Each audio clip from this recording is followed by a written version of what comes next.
Hello students, hope you all are doing well. This pandemic situation has brought a lot of changes and we all are undergoing a stressful situation.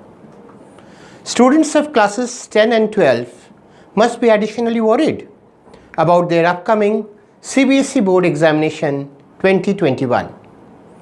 Krishnanagar Public School, Nadia, in its humble attempt to be by your side, have come up with special classes by a team of experts. We are thankful to Sting News for extending their welcoming hands. Students, all the best to you. Stay safe, stay blessed.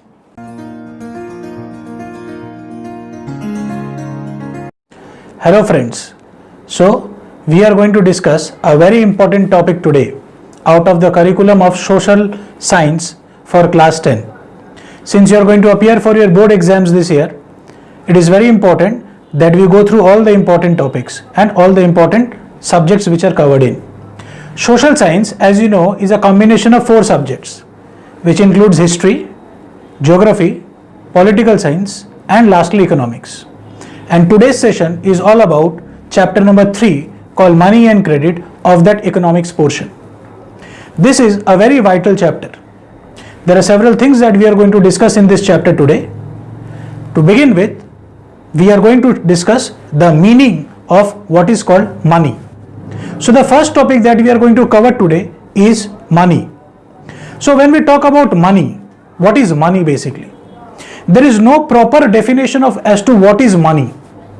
Friends, if I ask you who is a manager, the simple answer is a manager is a person who manages. Similarly, money is something what money does. Money is something what money does.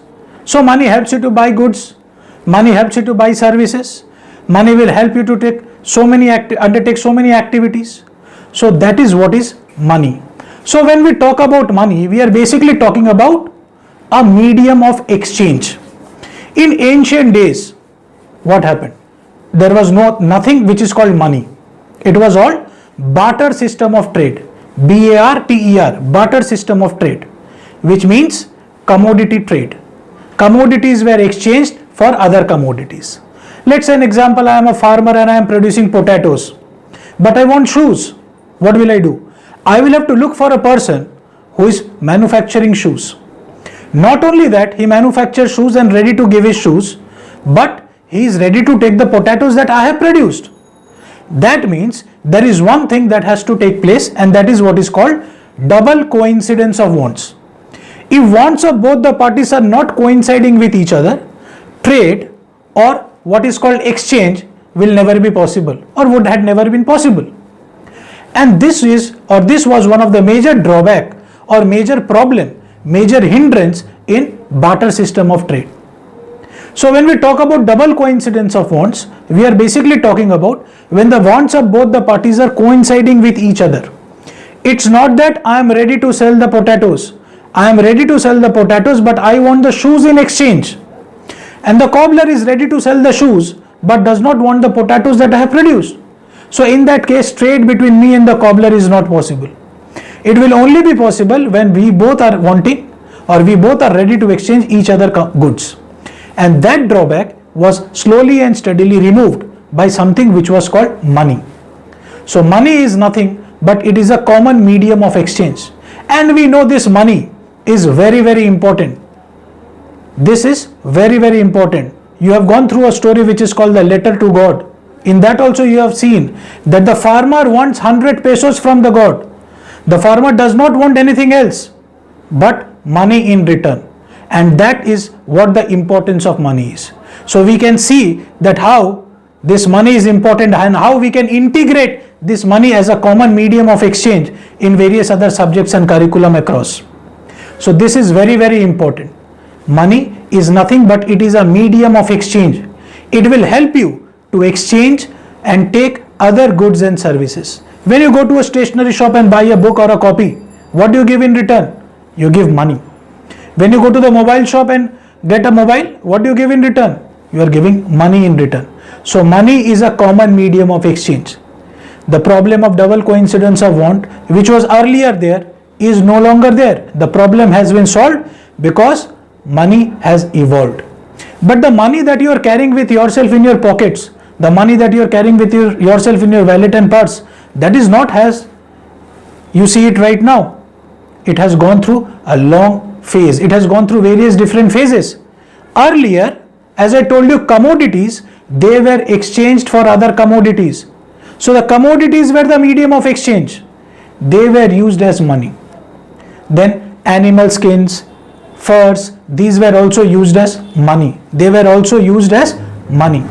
But the major problem of animal skins when they were used as money, or the furs they were used as money, was that they were not easily transportable.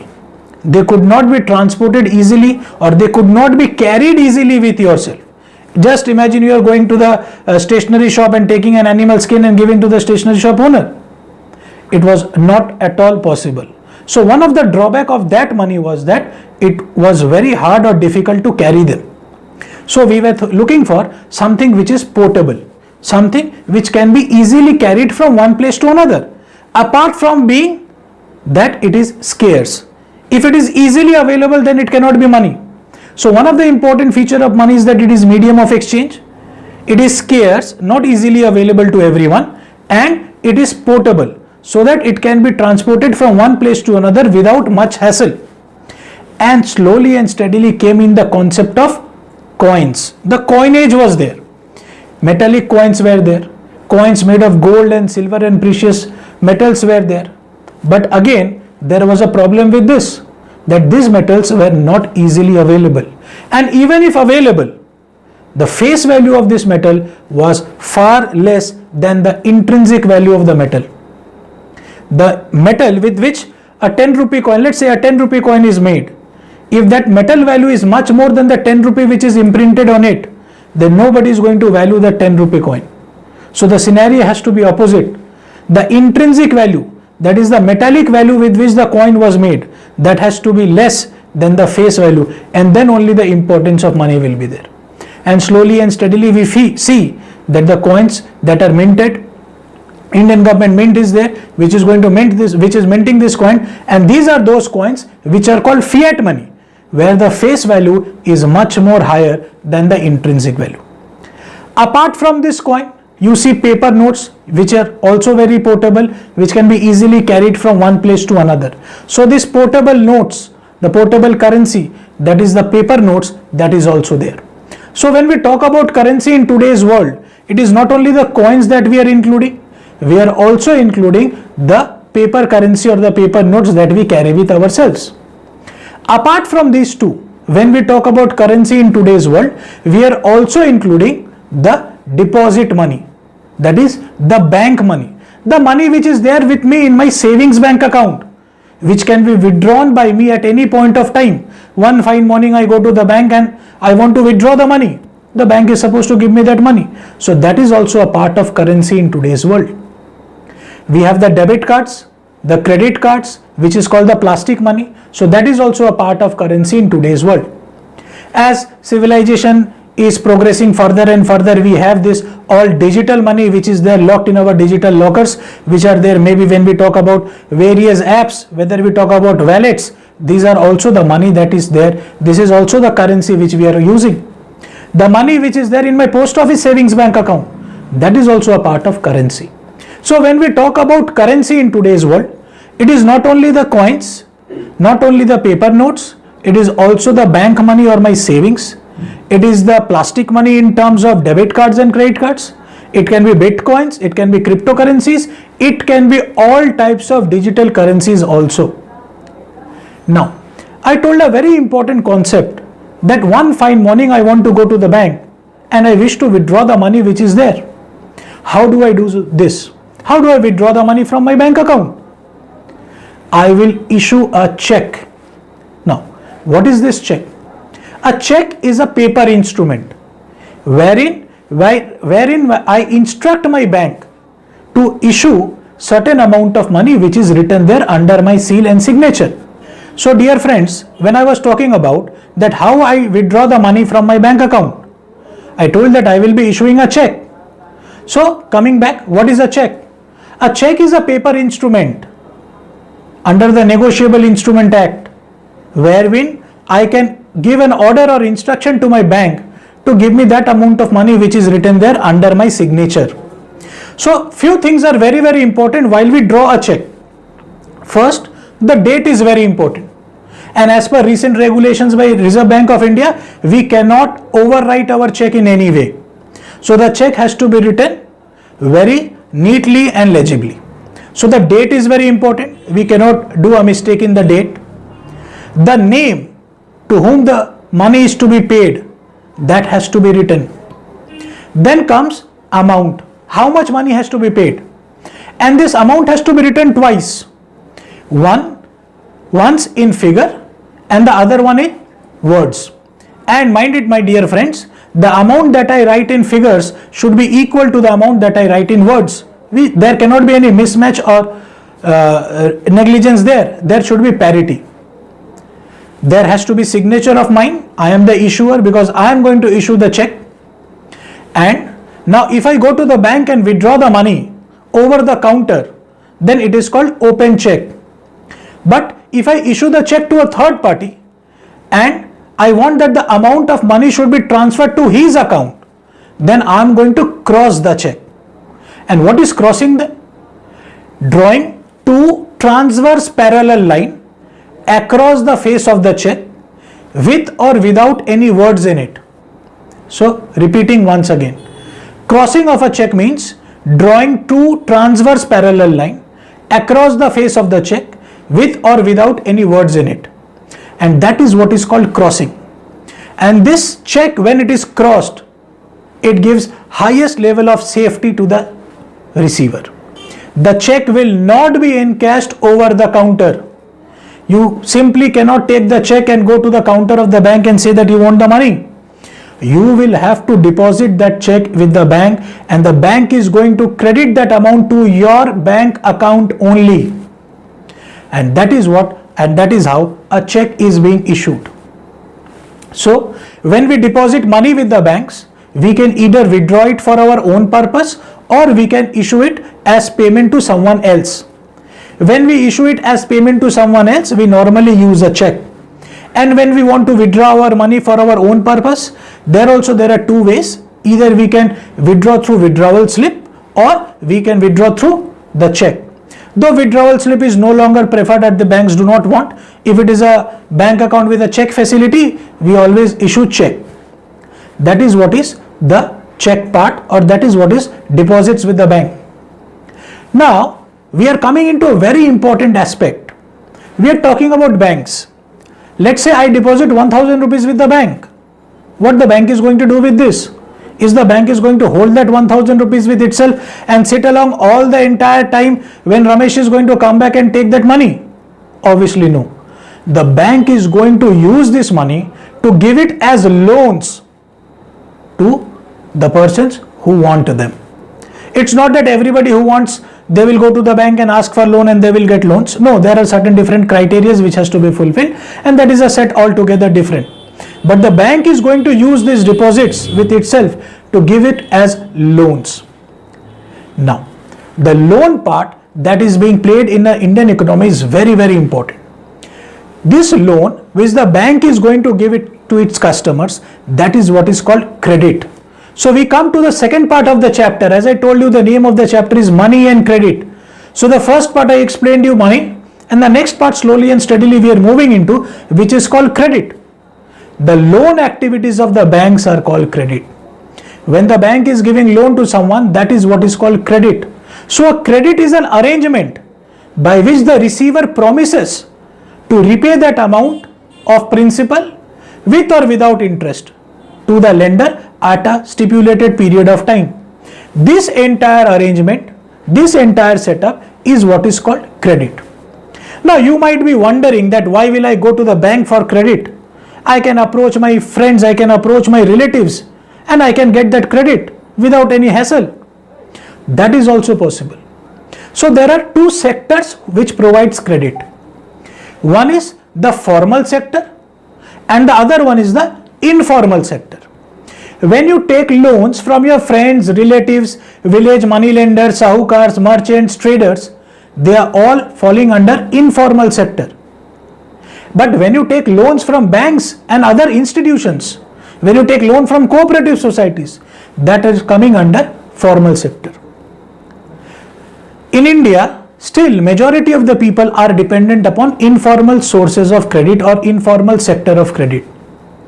Few reasons are there for this, The first reason, collateral. Whenever you go to the bank or any institution for taking a loan, will the bank see your face and give you the loan? Loans are never given on face value, my dear. You have to keep something as mortgage, as security to the bank. There are various terms of credit. There are various documentation that you have to go. And I, belonging to a weak socio-economic background, or I belonging to, if I am an illiterate, what will I do? Will it be possible for me to go through all these regulations? Even if it is possible, I will not go, because I will think that I have already made a mindset that the bank is not going to give me the loan. So I resort to these village money lenders, friends and relatives who are charging exorbitant rate of interest from me. They are getting into manipulation of my accounts. Even if I repay the money, after some time they say that no, you have not yet repaid the money. And my life ends in repaying this money. And I fall in a trap, which is called debt trap. DEBT, the B remains silent. So what happens? In order to repay an older loans, we take a fresh loan. We are not in a position to repay the interest, we again take a fresh loan from an informal source. And this cycle goes on. This cyclical fluctuation, this cyclical thing leads us to something which is called vicious circle of poverty. We are always getting trapped day by day into this. All our earnings goes into the repayment of the loan, the principal and the interest. But even at the end, when we are on the deathbed, then also we know that we have got tons of loan to repay. Our next generation is also burdened with that interest and the principal to repay. In order to avoid this, though we may have to undergo certain documentation part, we always resort to the formal source of credit. If you see the scenario, still banking has not successfully entered into the deepest rural area of India. There people have to resort to these informal sources of credit. But if we can resort on this formal source of credit, things will be easier. We are at least not going to fall into something which is called debt trap. So these formal sources of credit are very, very important. There are certain documentation that has to be done. There are collateral that has to be kept. There are terms of credit that has to be fulfilled. The rate of interest will be fixed. The principal repayment will be fixed. The tenure will be fixed. All this taken together, what collateral I am going to keep, what security I am going to give, how long I am going to get to repay the loan, and everything will be written, everything will be very transparent. And this taken together is called terms of credit. Whereas in informal sources, the terms of credit are not clear. They are manipulative. People generally manipulate with these terms of credit. So these loan activities of the bank are very, very important. Cooperative societies, banking institutions, they are ready to give loans, provided we fulfill all the necessary terms of credit and documentation part. So this was all about formal and informal sector of credit. So as I told you that there are various formal and informal sources of credit, and one of the important sources of credit is the bank. One of the formal sources of credit is the bank. Now coming back to the topic with which we began with the letter to God, Lencho. What was the ultimate crux? The thing was that he has asked for 100 pesos and he got 70 peso, and then we went into, or your literature teachers will get into the characterization. They will tell so many things about the character of the post officer or Lencho. But the thing that came to my mind while I was reading this story or the poem was is that how will Lencho accumulate the remaining 30 pesos if God is not going to help him? That is what is credit. I wanted 100 pesos but I got 70 pesos. My life is not going to stop there. I want that 30 pesos. What if God is not going to help me? I have to acquire that by in any means. And the first thing that comes to the mind of a person like me is that I will take straight away credit from any friends or relative or the village money lender or the trader or whoever it is. I had a bad crop, but I need to invest because I will have to see the future. I will have to survive. I cannot just wait for anyone to come and donate me the 30 pesos. Coming to the Indian value, it cannot be 30 rupees. When I want that 30 rupees, I will straight away go and take credit. So that is what the importance of credit is. In order to survive our life in a better way, in order to take opportunities, in order to grab opportunities that is coming all our way, we require credit many a times. If you go through this chapter, you will hear or you will read a story of Salim. He is a shoe manufacturer and he gets an order for 3,000 pairs of shoes to be manufactured. But he doesn't have that amount of money to produce 3,000 shoes. So what he does? He takes loan.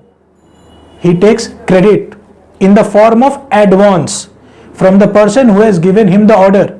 He has taken that advance. He is going to carry out the activities with a condition that he is taking the inputs, the raw materials also on credit. When he will prepare the shoes and deliver the shoes, he will get the rest of the money. He will keep his profit margin and make the payments to the various persons who have given the inputs in terms of raw material, in terms of labor. So that is what the importance of credit is. If you go through this chapter, you come across one more story where you see that there is a lady who is running through a weak financial position. There is a bad crop. She wants some extra money so that she can invest in that and she can have a better living or a better crop the next time. She takes a loan. She is already indebted, but she still manages to take a loan from an informal source. But the next year also she faces the bad crop. What happens? She gets into trap. So now she is indebted to two persons. The first loan that she has taken, which she is not in a position to repay. Again she has taken a loan. The interest part is also there. Manipulation of documents and accounts are also there. So these are all the things which are related to the informal sector of credit. But still, in today's world, in rural India, we see that informal sources of credit play a very vital role because of many inhibitions that people face, many inhibitions that people have. Slowly and steadily, our scenario is changing. Let me tell you, let's say I have 1000 rupees with me. Can I do anything with that 1000 rupees? Literally very limited items that can be traded in. But there are 10 friends like me who have 1000 rupees each. So we can pool together this entire 1000 rupees of 10 persons each, that is 10,000 rupees together, and then a fund is created. With this fund now, the trade or the business that we are going to do, that will be bigger, that will be better. And that group that we are forming is called SHG. The last part of the topic, self-help groups. We are going to pool together people with weak or limited financial capabilities into a group so that we can have better financial opportunities. Let us take this example of Bangladeshi Grameen Bank. This started as a self-help group. There was the vision of one particular person who brought together the money of the finances of weak people, and they were lent as loan among the members. Slowly and steadily that increased, and that took the form of banking. Let's take the example of Amul Cooperative. That is also a part of self-help group. Women from the rural India, they accumulated milk because they were all belonging to the farmer categories. They were all having these cows at the buffaloes. They accumulated milk and they deposited this milk, or rather sold this milk, to a common center. And this center collected the milk from the rural India and processed it, packed it and shipped it all throughout India. They are coming up with various products. This type of group, let's take the example of Lijjat Papad. That is also a group of, that is also a self-help group of women in India. They are actually, these people, these corporate houses also in today's world, they are aiming at these self-help groups. They are bringing together people with limited resources at one common place, taking their help and in return helping them. So this is also a very important role in this chapter of money and credit. This self-help group, why is it included in this chapter? Because it is all about money and credit.